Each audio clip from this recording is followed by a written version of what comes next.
Welcome to the MasterYourMix podcast, helping engineers, producers, and artists create professional recordings and mixes even from home. I'm your host, Mike and Davina. Let's get started.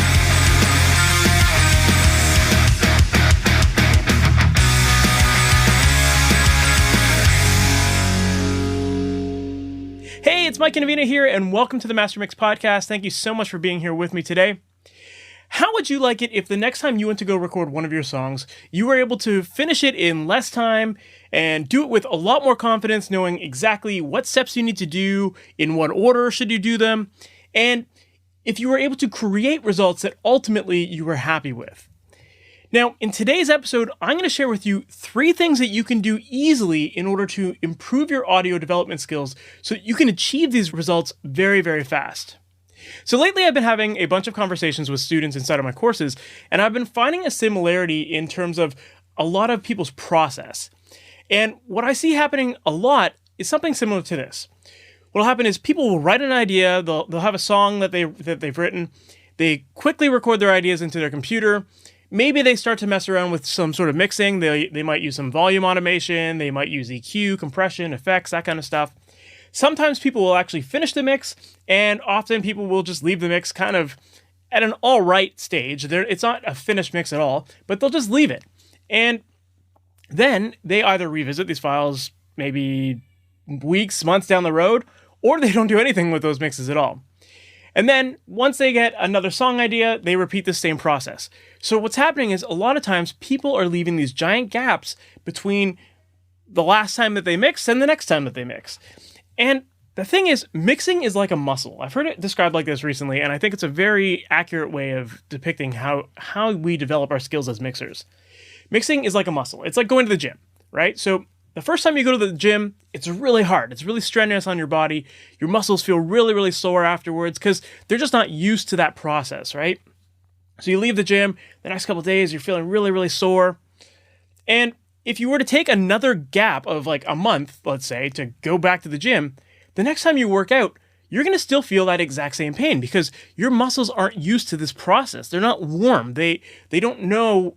It's an uncomfortable feeling to them. It's something new to them again, right? Whereas if you were to go to the gym consistently, maybe you go every other day or once a week or so, if you keep a consistent routine and you keep your workouts close to each other, well, your muscles get used to it. They get more comfortable with it. And you'll actually start to see gains because as you go to the gym more and more and more, you're going to develop that muscle, you're going to build muscle, and you're going to retain it, right? Whereas if you take that gap between going to the gym at the first of the month and then on the next first of the month, you're going to lose all of your gains there. You're not going to actually be able to retain anything, and working out is going to be much, much harder. So that is exactly what mixing is like. And my first point on how to improve your skills quickly is to just schedule time to practice regularly. So just like organized sports, you'd practice during the week because you want to get better, you want to go through the playbook, and you want to learn what to do when. That's what you need to do with mixing. You need to constantly be practicing, just like going to the gym. Keeping it regular, you start to see results and you start to see gains. And you want to make sure that you practice weekly. Like, you can either practice more frequently than that. You can practice daily and you're going to see massive results. But keep your practices short and close to each other. Start experimenting within your software. Experiment with the different plugins. Experiment with, maybe just today you want to learn how to train your ears to hear what 6K sounds like. So you go into your software, start playing with it, and start seeing, okay, well, if I add 3 dB here, what does it do to my tracks? What kind of characteristics am I starting to hear in the snare track, for example? What if I boost it up by only half a dB? Can I train my ears to hear these things? Practicing regularly allows you to train your ears much better, and the next time you go to mix, you're going to be able to quickly identify those problematic areas, and you're going to be able to get results much, much faster. So it's always good to keep practicing regularly to keep on top of that, because if you go back to things like a month or two later, you're going to be like, oh, what was that frequency that gets me that attack off the snare drum? What was it again? And you're going to spend so much time trying to reconnect with what you did in previous mixes and trying to retrain yourself, and you might stop in the middle of your mix to go watch some sort of tutorial video or something like that. It really slows down the process. But if you keep consistent, you will see results much, much faster. Point number 2 for how to quickly improve your audio skills is to simply work with lots of different material. Now, that material could be different songs of yours, or it could be songs of other artists. It could be songs in different genres. And if you don't already have these kinds of files on your hard drive, just go to Google, for example. You'll find tons of multitracks if you just do a quick search for multitracks. Or inside of my courses, I give away multitrack files for my students to practice with. It's really important to practice with lots of different material, different genres, different songs, because every song has its own set of needs. And by practicing with lots of different stuff, you're going to learn to adapt to these different needs. It could be a difference as far as, microphone positioning, something that's close mic'd or something that's a little further away.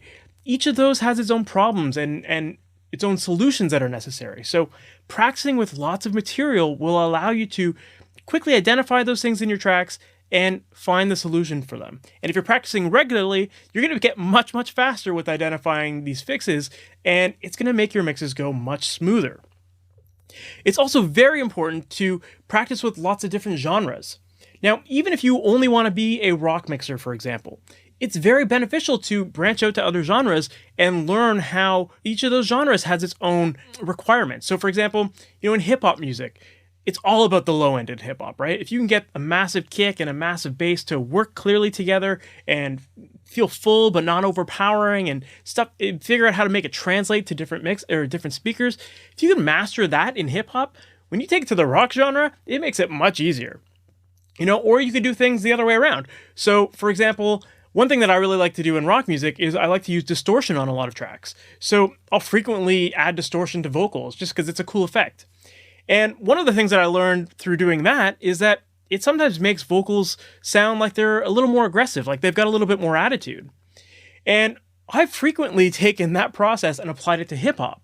So one of the studios that I frequently freelance out of, they've got a lot of hip hop clients, and occasionally they'll give me some of those clients to work with. And if I ever find that I have a singer who they may have got the right delivery, they may have got the timing and the clarity of the words, but they just didn't have the same amount of intensity in their voice or attitude or aggression, well, then I'll frequently add distortion to their vocals. And it's funny because every time I do this, the hip hop guys freak out at first because when it's in solo, they've never heard something like this before on their tracks. But if you blend it in parallel with the dry vocal, it just adds that extra bit of grit and intensity to the voice. And every time I do it, the hip hop guys just freak out, like they love it. But because they've never really heard it used in their genre. But that's what I'm talking about, right? If you can figure out things to do in one genre, you can apply it to another. And the more you learn these different nuances and requirements of different genres, the more you can mingle them into other genres and just really develop your skills and come up with a cool sound of your own. So it's very crucial to practice with lots of different material and to try different genres, because if you're only working on the same songs over and over and over again, you're only going to learn how to improve those same songs. And, we're talking about mixing. Every time you come up with a new song, it's a new set of files to work with. So you need to learn to adapt to different scenarios so that you can get results much faster. Point number 3 for how to quickly improve your audio skill development is to simply just ask for feedback. Get feedback. So many times what I see a lot of people do is, again, they record their material, they start to mix it, and then it just sits on their hard drive. They sometimes maybe release it down the road, but what happens is people don't ask for feedback. And if you want to quickly learn to develop your skills, you need to look to others to get differences of opinions. Get that third-party opinion in there. So talk to other engineers that your peers. If you have other engineer friends or other musician friends, ask them for their feedback. Is there anything that they hear jumping out in your mixes? Maybe something that they're struggling to hear, or that maybe a track is too jarring and distracting, or maybe there's something like a really loud guitar track on the right speaker that, every time that comes in, it makes everything else sound quiet in comparison. Ask for those opinions. And if you don't know other engineers or other musicians, just simply go online. Find an online forum. There's tons of great forums that you can reach out to that are full of engineers that can give you some great advice. And often you'll get some really technical advice too. So, people might be able to say, well, you got a little too much 2K here, or, make a little notch out on 4K on your guitars and that will clean things up. Stuff like that. Like, there's a lot of engineering forums and you can get some great feedback. And the more and more you start to reach out for feedback, the quicker you're going to learn to identify the things that you should be implementing into each of your mixes. And you're going to learn from your previous mistakes and you're going to get better results much, much faster. But if it just sits on your hard drive and you don't ask people for help, you're never going to get the feedback that you need. And then you might end up releasing products that are subpar because you just didn't take that extra effort to ask.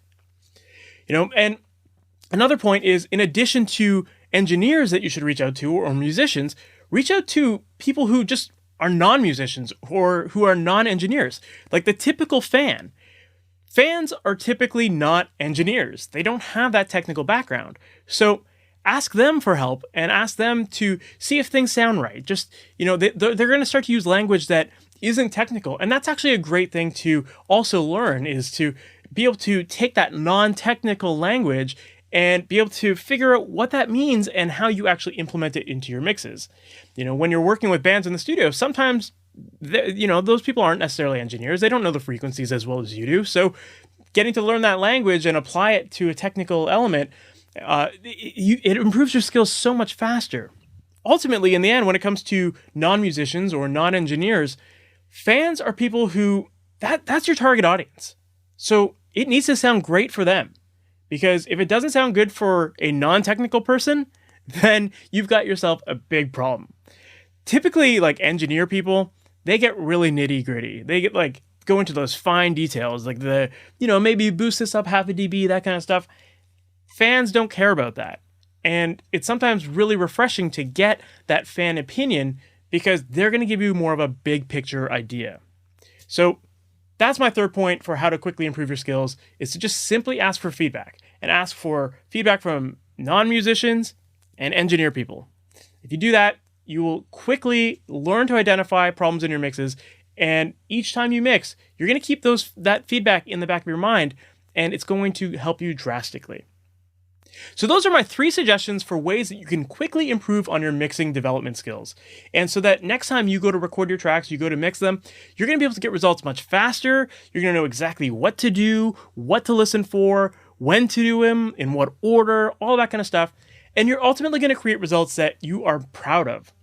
So if you put these things into practice, you're going to start to see these results much, much faster. And you're going to constantly be learning rather than playing this game of catch up where each time you mix, you're trying to remember what you did last time or 2 mixes ago, right? Practice regularly and you will see results. Now, to help you take everything that you've learned in this episode today and to take it to that next level and go even deeper, in a few weeks from the date that this episode airs, I'm going to be launching a brand new free home studio workshop that is going to dive deep into the process of recording, editing, and mixing music. And that workshop is going to be starting on February 10th. That's a Monday. So Monday, February 10th. And I'm going to be going into a whole bunch of depth about how to record things like vocals, how to get into editing them, and using various tools to tighten the performance and get them in tune, and a whole bunch more. So this is going to be a very, very detailed free workshop that you can join. And if you want to sign up to it and get access to all of the videos, visit MasterYourMix.com/home studio workshop.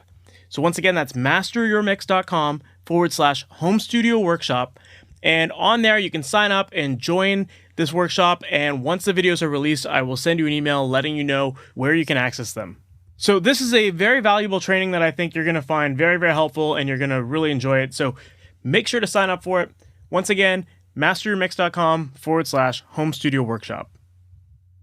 So there you have it, guys. Hope you really enjoyed that episode. I know it's a little different than my normal kind of interview style episode, but I thought it would be very helpful to add some of these kind of quick tips and tutorials into the podcast to help you see results much faster.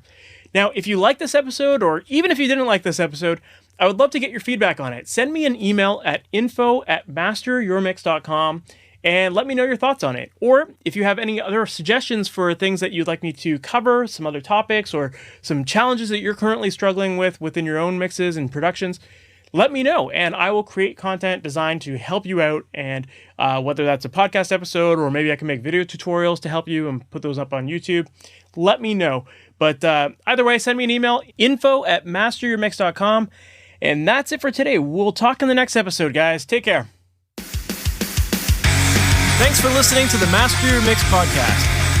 To have your questions answered, submit your questions to questions@masteryourmix.com. Please go to iTunes and subscribe and leave a review. And for more information on how you can improve your mixes, visit MasterYourMix.com.